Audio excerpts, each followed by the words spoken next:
Well, now it is my great pleasure to introduce Virginia Saldanha, who will be speaking to us from India, Mumbai in India.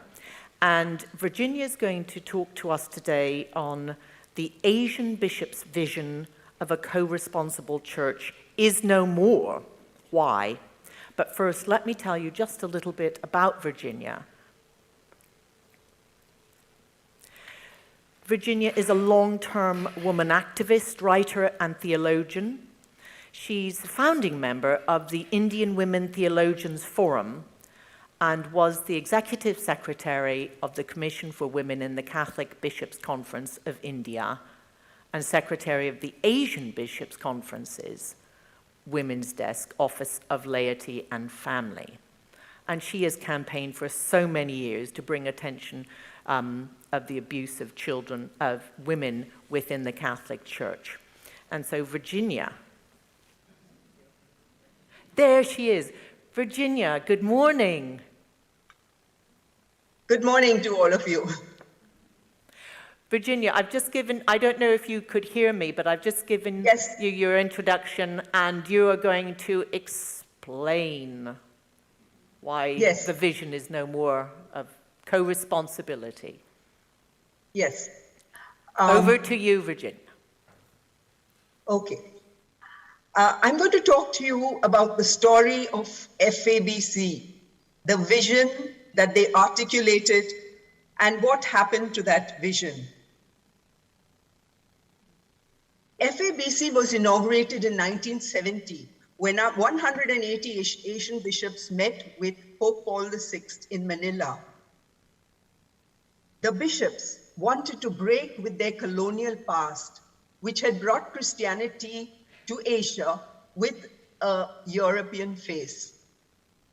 They wanted to create an Asian church with the face of the Asian Jesus.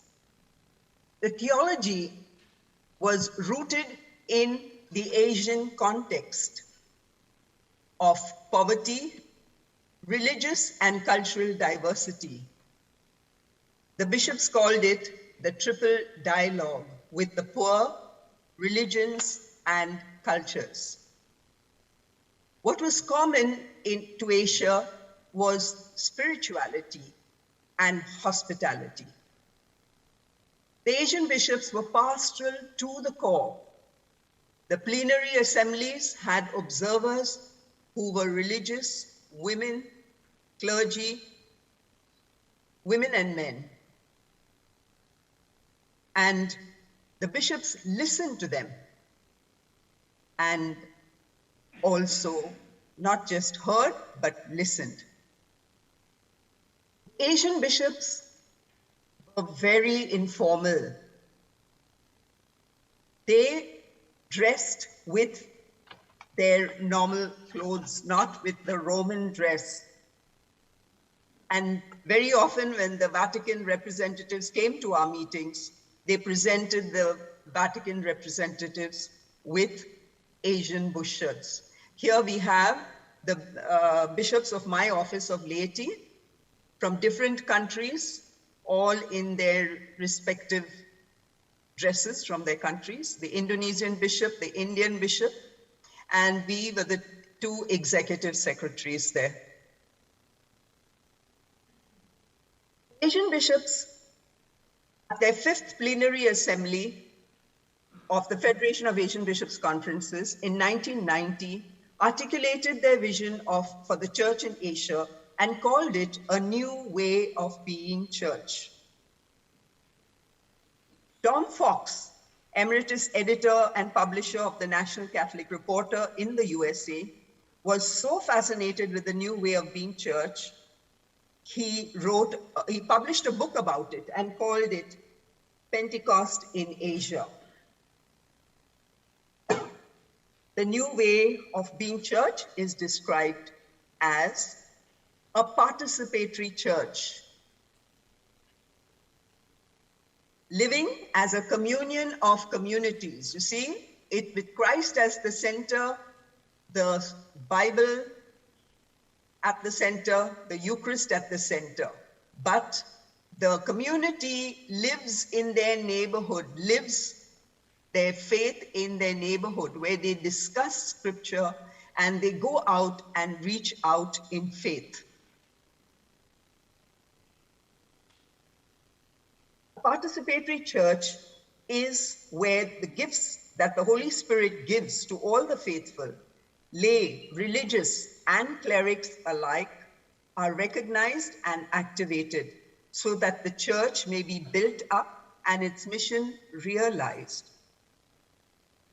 The faithful are a leaven in society. They reflect on the Gospels, but they live their faith in the community, at their places of work, reaching out to their neighbors, helping one another,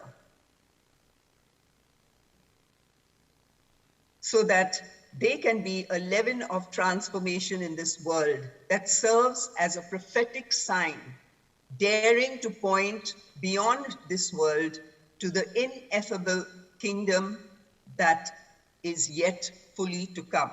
This is a quote from the statement from that meeting.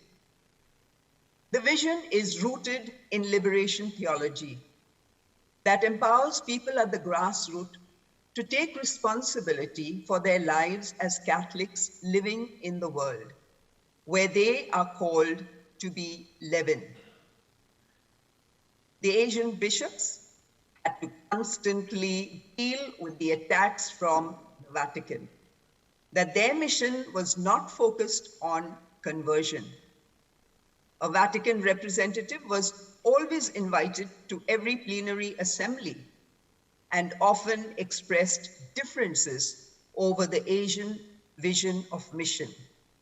The bishops heard the Vatican representatives when he was present, but continued with their mission as they felt they knew best what was good for Asia.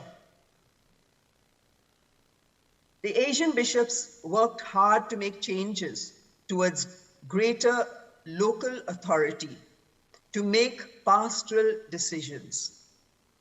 But the last straw came when Cardinal Joseph Ratzinger released his document, Dominus Jesus, and said it aimed to combat the post-Vatican II ideology of dialogue. We saw it as a veiled reference to the Asian bishops' pastoral initiatives.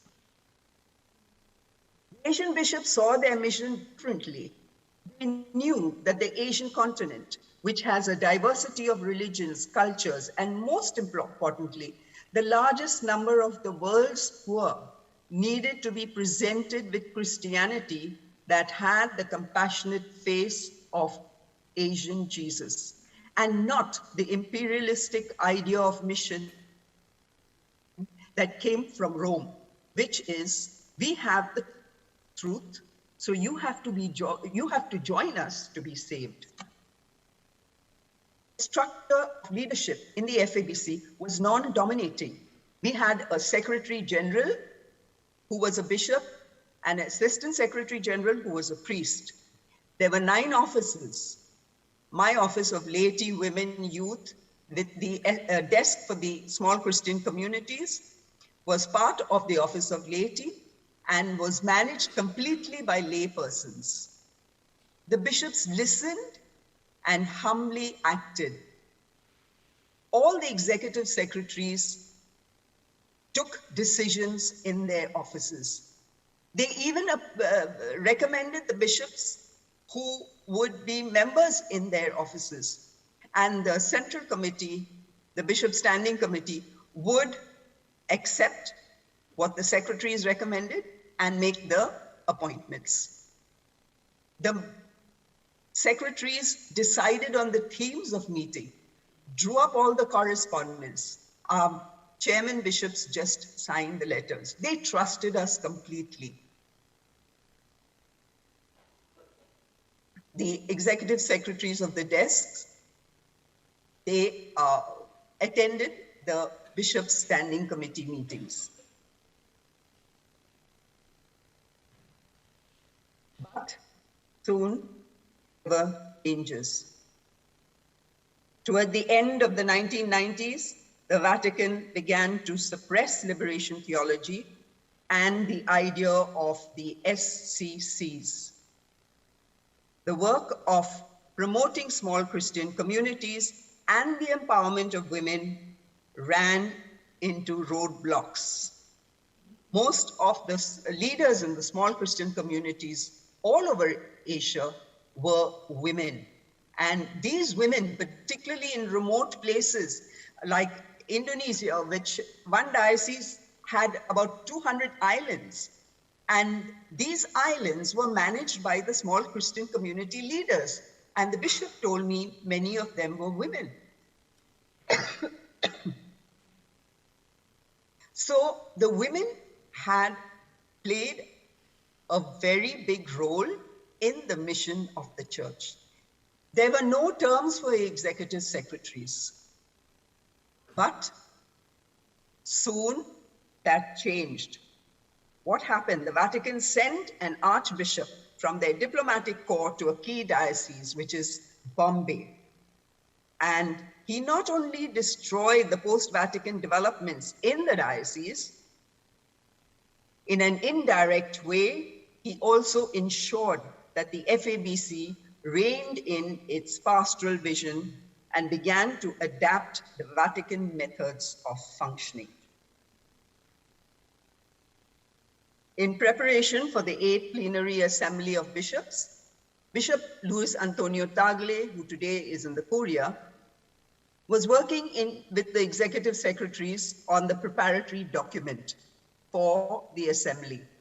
I asked Bishop Tagle, why was the theme not placed within the framework of the vision of the FABC for the church in Asia?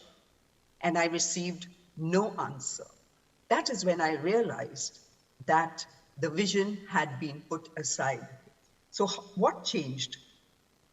The successor of the diplomat was Cardinal Oswald Gracious. As soon as he became Cardinal, he became the the Secretary General of FABC, and he sat down to change the statutes. He made terms for the executive secretaries. The secretaries were no longer known as executives. All the decisions were made by the bishops. The discussions in the plenary assemblies were only among bishops. So at the 8th plenary assembly, which followed his appointment, there were only 10 observers with one religious sister. Even the secretaries who took such an active part in the discussions, we were put up along a balcony overlooking the main hall. And I joked about it and said, we formed the wallflowers of the assembly. We were literally stuck up there, could not participate. Today, the women's desk is practically dead. The Office of Laity, Family, Youth and Women is in the hands of a priest, one priest. The vision of a new way of being church has been truly set aside. What is the problem with the church? We all know in civil society, our governments function with the three independent arms: the executive, the legislature, and the judiciary. This ensures that justice is done and the constitution is upheld. In the church, the hierarchy in the diocese and the curia in Rome have all the power, as they are the executive, the legislature, and the judiciary. Canon law is formulated by the same men who sit in judgment over people and supposed to be for themselves also. So there are no checks and balances. The compassion which Jesus advocated has been replaced by legalisms. As a result, people who are hurting never get understanding or justice in the church, as my slide indicates. The net result is that canon law is used to protect the power of the men who have created it and who implement it.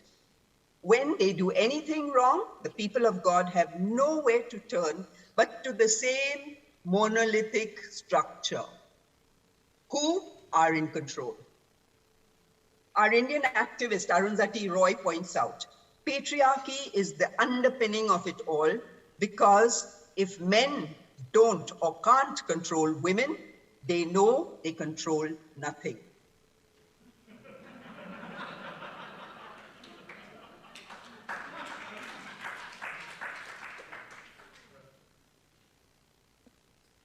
In conclusion, I would like to point out that the FABC vision of the church would in time begin to change the structure of the church. Archbishop Fritz Lobinger, who was the mentor to implementing the vision through the SCCs, spoke of community priests being elected by the people to create a bottom-up church. But that good news fell on rocky ground, which is patriarchy, hierarchy, and clericalism. This vision could have produced a bottom-up church. But instead, and it could have brought about a radical change in the church structures. But it could not take root, and it died. Can we replant it among the people of God again? To bring about radical change in church structures, we are faced with two big questions. I think people in the panels have already spoken about this, but I would like to reiterate and emphasize these questions. Can we push for a radical change in the priesthood of the Catholic Church? Can we push for a radical change in canon law so that structures can change? From the bottom up, we can do both by beginning to create that reality from the grassroots. We can start creating the SCC at the grassroots and elect leaders who are talented and have a vision that is rooted in gospel values. Leaders can be evaluated periodically and be changed if necessary. So I emphasize that all of us, we can begin to create a bottom-up church. Thank you.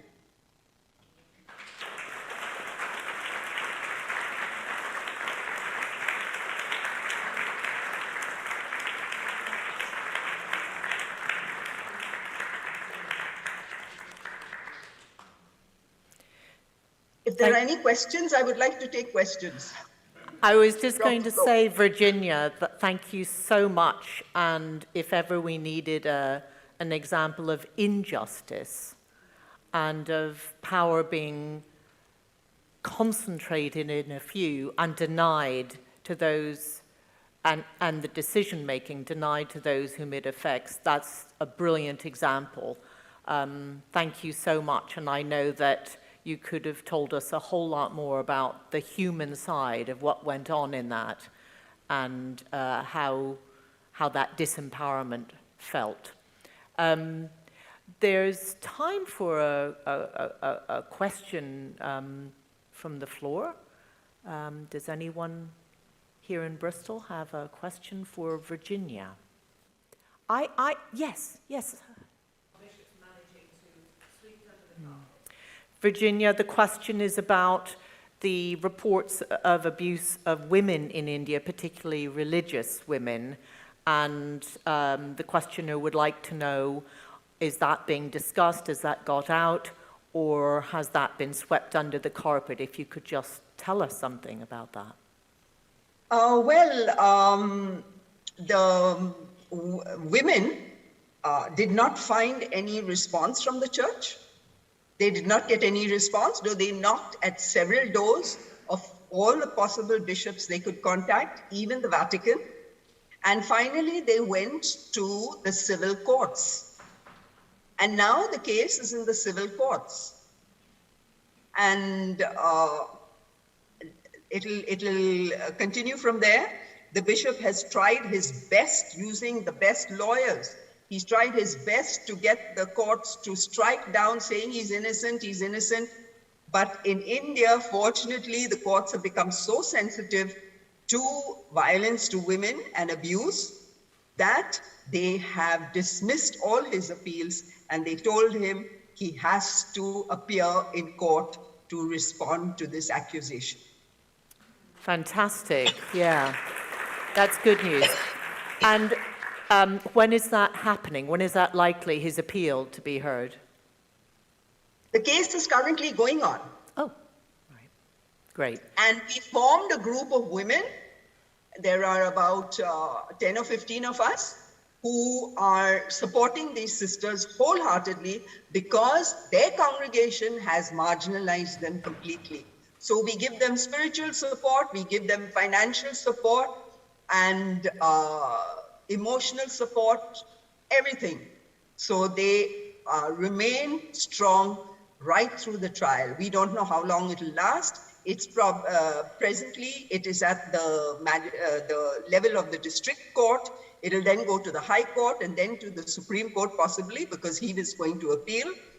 But we told the sisters, we are with you. And they have really become very empowered with our accompaniment over the last 2 years. Fantastic. I know you'll keep Root and Branch informed of progress and about what happens, and do be in touch when there's anything new to report on that. That's wonderful, and I'm sure you would like to know that everybody now who has heard you will be praying that justice will be done. Thank you, Virginia, and I'm sure you would all like to thank Virginia for just talking about something that we didn't know about. I didn't know about it, and that so many of you are trying to change, but it seems so intractable. So Virginia, thank you, courage, and thank you very much for that. I think there's time for one quick more question. Yes, in the back. It's a comment, really, but from what the Vatican appeared, from what the Vatican did with the FABC, it strikes me that they have done a huge damage. And listening to Virginia, as an historian, I was reminded of an attempt the Vatican made in the 18th century to destroy what was left of the Irish Catholic Church after the penal laws had failed to destroy it. And I'm just left here sitting thinking, does the Vatican do any good at all? Virginia, I don't know if you heard that. The last question was, does the Vatican do any good at all? Because about similar things happening in the church in Ireland, and the repression and really the repression of any sense of injustice. In the 18th century, Vatican, it was almost a non-functioning church.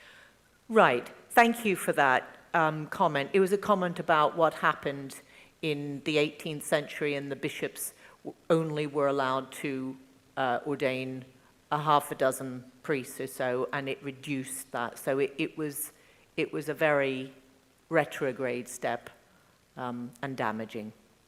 So that was I would like to point out, that in my opinion, the Asian bishops had the right vision for creating a synodal church. Absolutely spot on. But the Vatican, with their vision of empire, because the Vatican is rooted in empire, and it continues to function as an empire, sadly. So to what extent will synodality really work? It could not tolerate the synodality that was functioning in an continental assembly of bishops. And they were spot on. They were working according to the gospel vision. They were spot on. They were good men. But the Vatican couldn't tolerate it. So I always wonder whether those guys sitting in the Vatican really know what Jesus taught. Really. Brilliant. I really wonder whether they know what Jesus taught. And I often ask myself that. I said, Jesus, do those men in the Vatican even know you? Or they just know about their power? Really? I really grieve to think what happened in the FABC and all the secretaries with me. Do you know 9 of us were retired at one shot after the statutes changed? 9 secretaries. And they were all, I had that all down, but I cut it short thinking that there wouldn't be time. 9 of us were retired at the same time. Can you imagine an institution retiring its executives at the same time? What happens? It crashes, right? But they wanted that to happen. Sadly, they wanted that to happen. We really grieve about what happened to the Asian church. That's why I ask, do the guys in the Vatican really know Jesus? Sadly. Virginia, that is not necessarily a rhetorical question. And thank you so much. And thank you for sharing just a small, tiny portion of your story and what has happened and what you yourself have had to experience with this type of behavior. So thank you again to you, Virginia Saldanha.